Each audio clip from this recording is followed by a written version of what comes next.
Hello बच्चों, this is sir Ali और आज का जो हमारा टॉपिक है वो रैशनल नंबर्स और इर्रेशनल नंबर्स है। और मैं गारंटी दे सकता हूँ, अगर आप ये वीडियो देख रहे हो तो आपको ना तो इर्रेशनल नंबर पता है और ना तो रैशनल नंबर पता है। अगर आपको नहीं पता तो ये वीडियो आप लोगों के लिए है। और अगर आपसे रिलेटेड ये वीडियो नहीं है या आपको ये चीज आती है या आपको ये टॉपिक पता है तो आप ये वीडियो देखें और बताएं कि सही समझाया या नहीं समझाया। और ये वीडियो उन लोगों तक शेयर करें, उन बच्चों तक शेयर करें जिनके लिए ये टॉपिक बहुत इंपॉर्टेंट है। अच्छा, इस वीडियो के अंदर हम लोग रैशनल नंबर और इर्रेशनल नंबर तो सीखेंगे, लेकिन सेट्स भी थोड़ा डिस्कस कर लेते हैं, क्योंकि ये जो आप वीडियो देख रहे हो ये हमने एक सीरीज स्टार्ट की है मैथ्स की, मैट्रिक क्लास की, जो चैप्टर नंबर 1 की है। हमारे यूट्यूब चैनल पर इसकी पूरी प्लेलिस्ट है। तो दूसरा लेक्चर है ये, पहला लेक्चर हम लोग अपलोड कर चुके हैं। उसके अंदर मैंने प्रॉपर सेट्स की डेफिनेशन नहीं बताई थी, तो मैं ये भी समझा दूंगा कि सेट्स क्या होते हैं और ये भी समझाऊंगा कि सेट्स क्या नहीं होते। उसके बाद फिर हम अपने मेन टॉपिक पर आ जाएंगे। तो बच्चों, सेट्स क्या होते हैं पहले ये समझ लो। यहां पर छोटे से 3 वर्ड्स लिखे हुए हैं, वेल डिफाइंड ऑब्जेक्ट्स। मतलब ये है कि सेट एक ग्रुप को कहते हैं, एक ग्रुप को कहते हैं, एक ग्रुप को कहते हैं, लेकिन उस ग्रुप में वेल डिफाइंड ऑब्जेक्ट्स होने चाहिए। अगर वेल डिफाइंड ऑब्जेक्ट्स नहीं होंगे तो सेट नहीं बन सकता। तो सर, वेल डिफाइंड ऑब्जेक्ट्स कौन से होते हैं? देखो, कराची, लाहौर और इस्लामाबाद, ये पाकिस्तान के 3 सिटीज के नाम है। ये वेल डिफाइंड ऑब्जेक्ट्स है, मतलब कराची भी एग्जिस्ट करता है, लाहौर भी है और इस्लामाबाद भी, तो ये एक सेट बन जाता है। फॉर एग्जाम्पल, हमारी क्लास में अगर 50 बच्चे हों, कुछ गर्ल्स होंगी कुछ बॉयज होंगे, मैंने क्या करना है, गर्ल्स का एक अलग सेट बना देना है, ग्रुप बना देना है, और एक बॉयज का सेट बना देना है, ग्रुप बना देना है।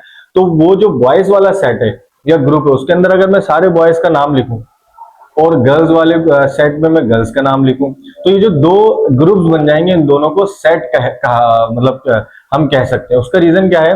क्योंकि गर्ल्स भी वेल डिफाइंड ऑब्जेक्ट्स है हमारे पास और बॉयज भी वेल डिफाइंड ऑब्जेक्ट्स हैं।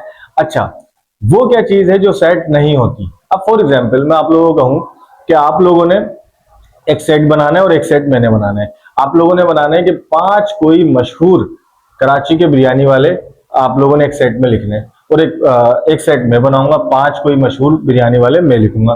तो आप लोग खुद सोचें कि आप लोगों के लिए पसंदीदा बिरयानी वाले कुछ और हो सकते हैं और मेरे लिए पसंदीदा बिरयानी वाले कुछ और हो सकते हैं। तो मेरा जो सेट है वो एक अलग तरीके से बनेगा और आपका जो सेट है वो अलग। तो जो डेफिनेशन है या जो स्टेटमेंट है कि मशहूर बिरयानी वाले, 5 मशहूर या 5 बेहतरीन बिरयानी वाले, इन दोनों का जो सेट बनाएंगे हम, ये दोनों वेल डिफाइंड ऑब्जेक्ट नहीं हो सकते।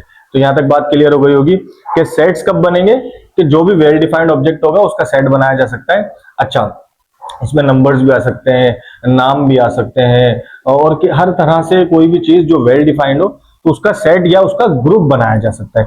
तो ये तो हो गई बात सेट की। अगर आप लोगों को नेचुरल नंबर, होल नंबर और सारे नंबर टाइप्स पढ़ने, तो इससे पहले वाली वीडियो आप लोग देख सकते हैं, इंट्रोडक्शन में मैंने वो सारा कुछ समझाया है उसमें। लेकिन मैंने आपको रैशनल नंबर और इर्रेशनल नंबर नहीं समझाया था। तो बच्चों, इसको समझ लेते हैं।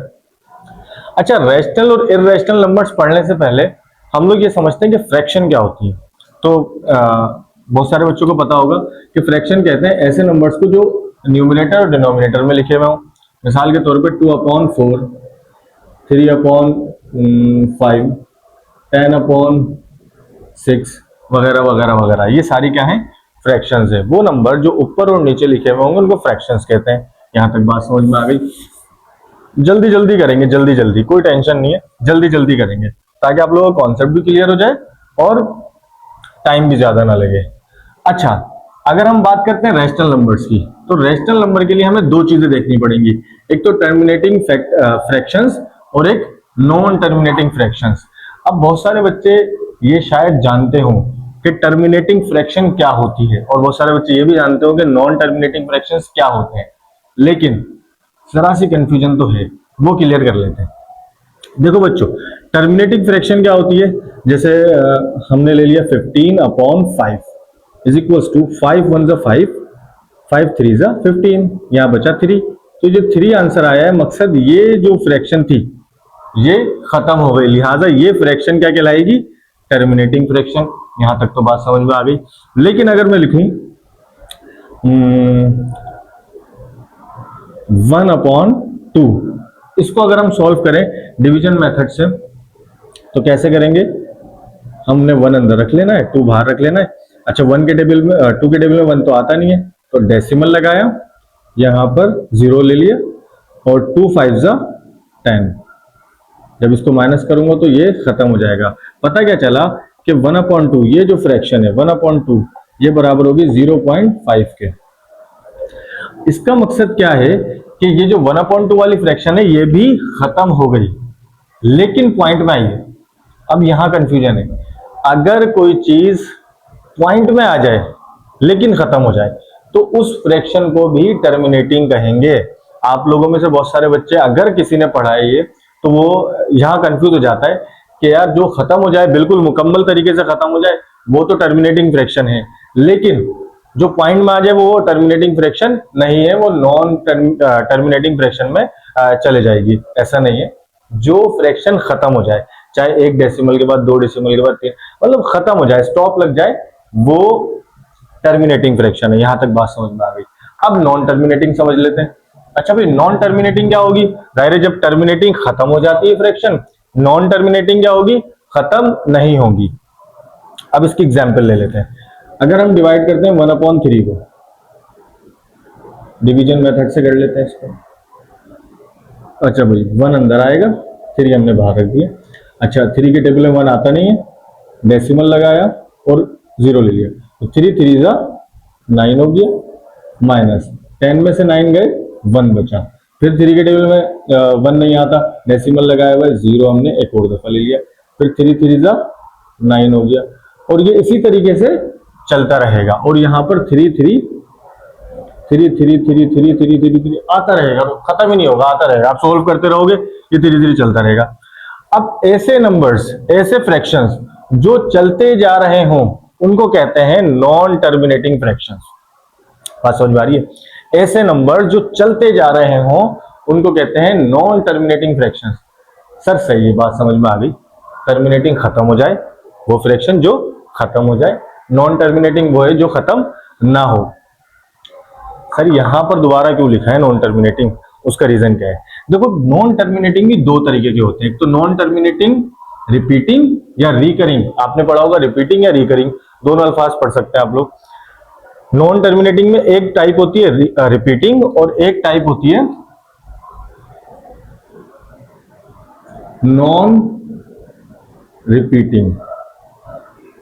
अब ये समझ लेते हैं क्या है। अब यहां आपने देखा होगा कि नॉन टर्मिनेटिंग का मकसद क्या है? वैल्यू चलती जा रही है। रिपीटिंग में क्या होगा? जो वैल्यू चल रही है वो रिपीट हो रही है, सेम है, 3 3 3 3 3 3। लेकिन अगर मैं बात करूं नॉन रिपीटिंग की, तो इसमें क्या होगा? नॉन टर्मिनेटिंग चलती जा रही है, नॉन रिपीटिंग सेम वैल्यू नहीं होगी, चेंज होती जाएगी, वैल्यूज चेंज होती जाएंगी। अब फॉर एग्जांपल यहां पर भी कुछ एक नंबर ले लेते हैं, फ्रैक्शन ले लेते हैं। अच्छा इसको कैसे सॉल्व कर लेंगे? 22 अंदर रखा, 7 बाहर। अच्छा 7 के टेबल इतना पढ़ना है कि 22 आए ऐसे कम, तो 7 3 इज अ 21 माइनस। अब जरा गौर करना कि जब मैं 22 में से 21 माइनस करूंगा तो यहां पर बचा 1। डेसिमल पुट किया मैंने, यहां पर 0 ले लिया क्योंकि 7 के टेबल 1 नहीं आएगा। 7 के टेबल इतना पढ़ो क्या, तो 10 आई इससे कम। अब जरा गौर कीजिएगा, यहाँ कितना बचा? 3। उसके बाद दोबारा 7 के टेबल में 3 नहीं आता, आपने 0 लगा लिया। 7 के टेबल इतना पढ़े कि 30 आया इससे कम, तो 7 4 जा 28 माइनस करेंगे, यहां पर बचेगा 2। सही है। उसके बाद क्या होगा? उसके बाद डेसिमल लगा लेंगे। 7 के टेबल इतना पढ़े कि 20 आया इससे कम, तो 7 2 जा 14। अच्छा जी अब क्या है? तो ये इस तरीके से चलता रहेगा। अब यहां आप एक बात नोट कर रहे होंगे, पहले डेसिमल के बाद 1 आया, उसके बाद 4 आया, उसके बाद 2 आया। देखो 1 4 2, आंसर क्या बना इसका? 22 को जब मैंने 7 से डिवाइड किया तो आंसर है 3.142। ये जो पॉइंट के बाद नंबर्स आ रहे हैं, एक तो ये रिपीटिंग है, ये 6 यहां पर खत्म नहीं हुआ, चलता जाएगा, नंबर्स ऐड होते जाएंगे, आते जाएंगे नंबर्स, लेकिन यहां पर नंबर्स जो हैं वो चेंज आ रहे हैं। समझे बात? रिपीटिंग में क्या होगा? नॉन टर्मिनेटिंग है तो चलता जाएगा लेकिन सेम नंबर रिपीट होता रहेगा। और नॉन रिपीटिंग में क्या होगा, नंबर चलता जाएगा लेकिन सेम नंबर रिपीट नहीं होगा, डिफरेंट नंबर आता जाएगा, तो उसको कहते हैं नॉन टर्मिनेटिंग, नॉन रिपीटिंग। अच्छा, ये सिर्फ फ्रैक्शंस ही नहीं, नंबर्स भी होते हैं। फॉर एग्जांपल √2, इसको भी जब आप सॉल्व करोगे तो ये क्या है, इसी तरीके से चलता जाएगा और डेसिमल के बाद जो है वो सेम नंबर नहीं आएंगे। तो बच्चों जिसने ये बात समझ ली, अब फैसला ये करना होता है कि सर रेशनल नंबर में टर्मिनेटिंग फ्रैक्शंस आ गई और नॉन टर्मिनेटिंग की रिपीटिंग आ गई, और इरेशनल नंबर में नॉन टर्मिनेटिंग की नॉन रिपीटिंग फ्रैक्शंस आ गए। तो जिसने ये बात समझ ली कि terminating, non terminating, repeating, non terminating, non repeating, ये समझ ली, उसको रेशनल नंबर्स भी समझ में आ जाएंगे और इरेशनल नंबर्स भी समझ में आ जाएंगे। अब जरा गौर कीजिएगा, वो सारे नंबर्स नेचुरल हो, होल नंबर्स हो, प्राइम नंबर्स हो, कंपोजिट नंबर्स हो, इवन नंबर्स हो, इंटीजर्स हो, ऑड नंबर्स हो, जितने नंबर्स हैं वो सारे नेचुरल नंबर्स होंगे, और सॉरी रेशनल नंबर्स होंगे। तो जो नंबर्स या जो फ्रैक्शन टर्मिनेट हो जाए या जो फ्रैक्शन टर्मिनेट ना हो लेकिन रिपीट हो रहे हो, मतलब उसका नंबर रिपीट हो रहा हो, तो वो दोनों तरह के फ्रैक्शंस या नंबर्स रेशनल नंबर्स कहलाते हैं और बाकी सारे नंबर्स इरेशनल नंबर्स कहलाते हैं। अच्छा, मसला ये है कि दुनिया में जितने भी नंबर्स हैं उन तमाम नंबर्स को रियल नंबर्स कहते हैं। समझ में आ रही है?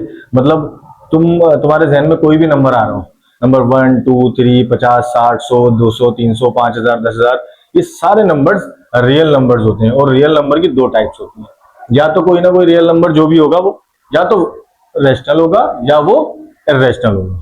ये आपका आज का टॉपिक था, उम्मीद करता हूं कि आपको समझ में आया होगा। स्क्रीनशॉट लेना है प्रैक्टिस के लिए तो आप ले सकते हैं।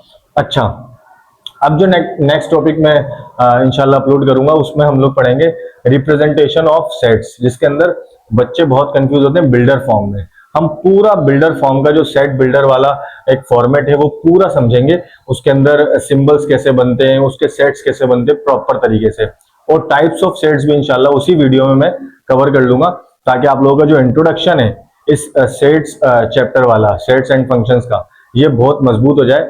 आप लोगों ने जब फर्स्ट ईयर में जाना है, अगर साइंस के बच्चे हैं आप, मतलब साइंस लेंगे आप, कंप्यूटर साइंस वगैरह लेंगे और मैथ्स पढ़ेंगे आगे, तो सेट्स और फंक्शंस आपको आगे भी मिलना है, तो लिहाजा इसको सुकून से पढ़ें, समझें, और अगर ये वीडियो समझ में आई है तो हमें सब्सक्राइब करें।